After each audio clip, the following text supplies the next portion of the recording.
Life doesn't always take things away from us. Sometimes it does something quieter. It slowly makes us forget what we already have. This is the story of someone who had more than he realized, but couldn't feel it anymore. His name was Oliver.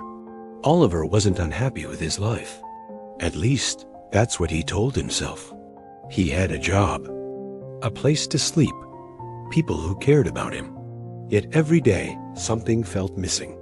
He woke up with a strange heaviness. Not sadness exactly, just dissatisfaction.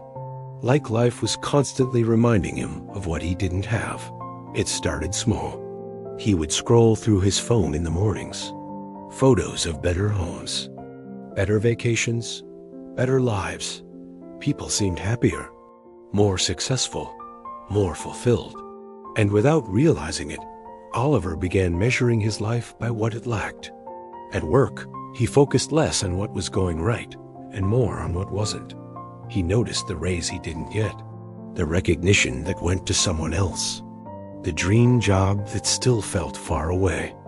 Every achievement lost its weight the moment he saw something better. Oliver wasn't greedy. He was restless. He believed wanting more meant growth. That dissatisfaction was fuel. But slowly, that mindset stole something important: gratitude. One evening, after another long day, Oliver sat alone in his apartment. The lights were on. The room was quiet. He looked around and felt nothing. Not peace, not comfort, just absence. How did this become so empty? He wondered. The truth was, his life hadn't changed. His focus had. He had trained his mind to look forward so often that it forgot how to look around. The next day, Oliver visited his grandmother. She lived simply. A small house, old furniture, quiet routines, yet something about her presence felt calm.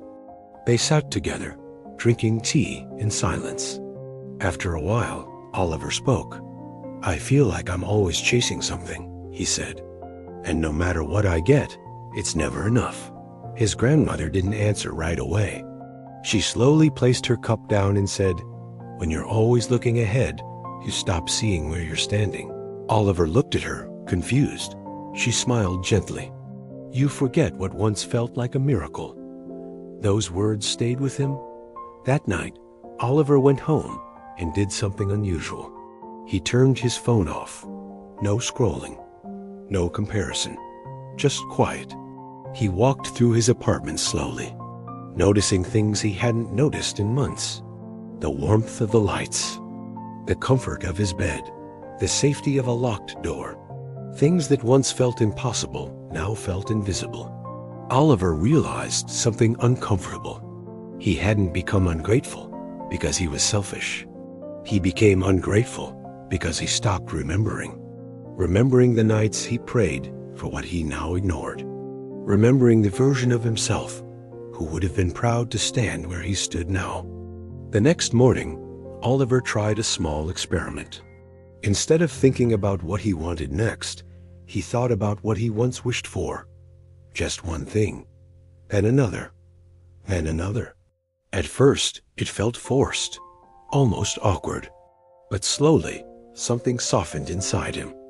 Not excitement, not happiness, awareness. He began to notice his health, his time, his freedom. He noticed the people who checked on him. The mornings he woke up safely. The evenings he came home without fear. Things money couldn't replace. Oliver didn't suddenly stop wanting more. He didn't lose ambition. But ambition stopped controlling him. It stopped telling him that what he had was meaningless. Days passed, and something changed. Not his circumstances, his perspective.